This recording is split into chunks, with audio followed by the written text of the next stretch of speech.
नागपुर जिला सहकारी बैंक घोटाले के प्रकरण में गरीबों का पैसा सुनील केदार की संपत्ति जब्त कर वापस देने का निवेदन आज आशीष देशमुख ने जिलाधिकारी से किया।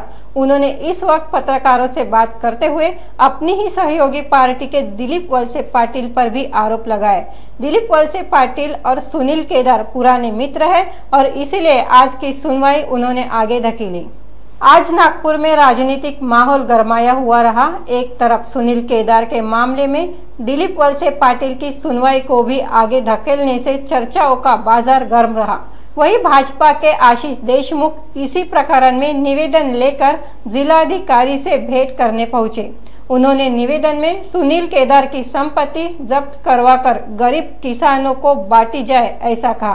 पत्रकारों से बात करते हुए उन्होंने यह भी कहा कि दिलीप वलसे पाटिल और सुनील केदार पुराने मित्र हैं और इसलिए उन्होंने आज की सुनवाई आगे धकेली। लेकिन अब किसान चुप नहीं बैठेंगे।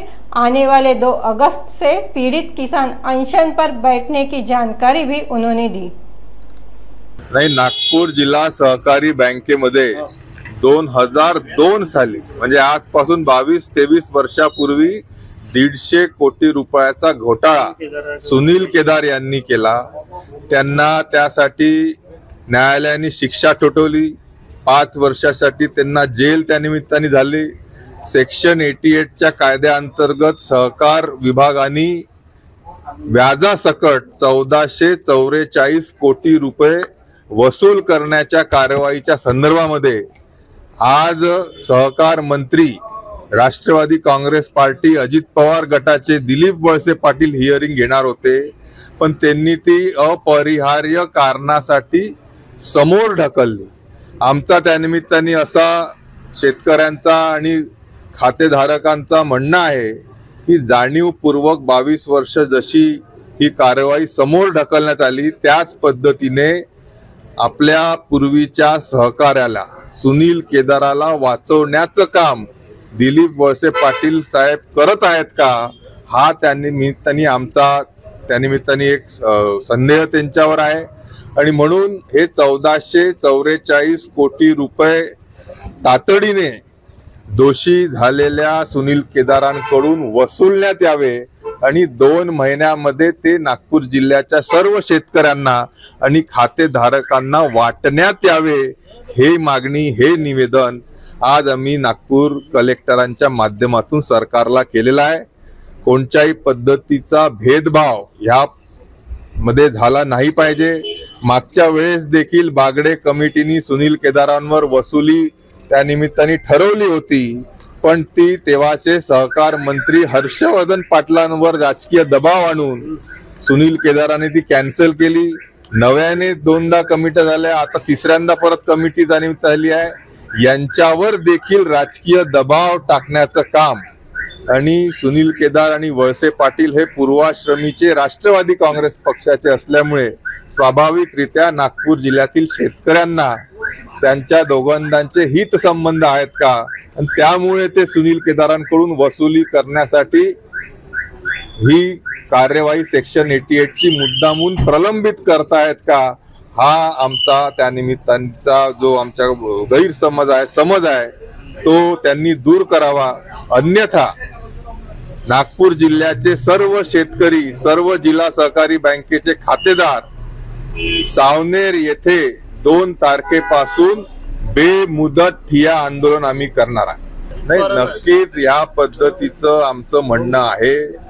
या एवढ्या 22 वर्षापासून प्रलंबित असलेली कित्येक हजारो लाखो शेतकऱ्यांचे पैसे ज्याच्यामध्ये डुबले आहेत, अशा सुनील केदारला न्यायालयाने दोषी ठरवलं, त्यांना 5 वर्षाची शिक्षा दिली। हायकोर्ट आहे, सुप्रीम कोर्ट आहे, प्रत्येक जागी सुनील केदार हारत आहे। हे पैसे त्यांच्याकडून वसूल व्हावे यासाठी राज्य सरकारमध्ये असलेले सहकार मंत्री दिलीप वळसे पाटील मुद्दामून दिरंगाई करतायत। आज होणारं हिअरिंग या केसच्या संदर्भामध्ये त्यांनी अपरिहार्य कारणासाठी समोर केलं, यावरून आम्हाला नक्की संदेह होतो। नाही, आरोप करण्याच्या संदर्भामध्ये कृती तशी झाली आहे। जेव्हा संपूर्ण नागपूर जिल्ह्यातले शेतकरी कष्टकरी ज्यांचे पैसे त्या बँकेमध्ये थांबलेले आहेत, ज्यांच्या ठेवी कुठेतरी डुबल्यासारख्या झालेल्या आहेत, जिथे नोकरदार वर्गाने आपल्या घामानी गमवलेले पैसे हे डुबलेले आहेत, आज शेतकऱ्यांना पीक कर्ज या बँकेच्या माध्यमातून सेवा सहकारी सोसायटी देत नाही आहे। शेतकऱ्यांना सावकाराकडे जावं लागत आहे। सावकार जास्ती व्याज दर त्यांच्याकडून आकारत असल्यामुळे कित्येक नागपूर जिल्ह्यातील शेतकऱ्यांनी आत्महत्या केल्या आहे। ह्या सर्व कारणांसाठी, ह्या सर्व अडचणींसाठी, ह्या सर्व झालेल्या नागपूर जिल्ह्यातील शेतकऱ्यांच्या आत्महत्यासाठी जो कारणीभूत आहे सुनील केदार, त्याला वाचवण्याचे प्रयत्न दिलीप वळसे पाटील करतायत का, हा त्या निमित्ताने आमच्या सर्व शेतकऱ्यांसमोर प्रश्न आहे। तो तातडीने त्यांनी या संदर्भामध्ये कारवाई करावी, हिअरिंग घ्यावं, निकाल द्यावा आणि 1444 कोटी व्याजासकट वसूल करून 2 महिन्याच्या आत नागपूर जिल्ह्यातील शेतकऱ्यांना त्याचा वाटप करावा, ही आमची त्या निमित्ताने नक्कीच मागणी आहे। भाऊ, तुम्ही आरोप करत आहे पण नाही बघा, जी वास्तविकता आहे, जो खरेपणा आहे, ज्या अडचणीतून शेतकरी ह्या बँकेचा घोटाळा झाल्या म्हणून सातत्याने 22 वर्षापासून जात आहोत, आम्ही सर्वजण पहिले शेतकरी आहोत आणि शेतकऱ्यांचं हे वाजवी म्हणणं सरकारपर्यंत पोहोचवण्याचं काम या निवेदनाच्या माध्यमातून आम्ही करतोय। दिलीप वळसे पाटील साहेब, आम्हाला एवढीच अपेक्षा आहे की आपण हे पैसे दोषी असलेल्या सुनील केदारकडून वसूल करावे आणि ते नागपूर जिल्ह्याच्या शेतकऱ्यांना वाटप करावे। व्याजासकट 153 कोटी रुपये आज 1444 कोटी रुपये झालेले आहेत।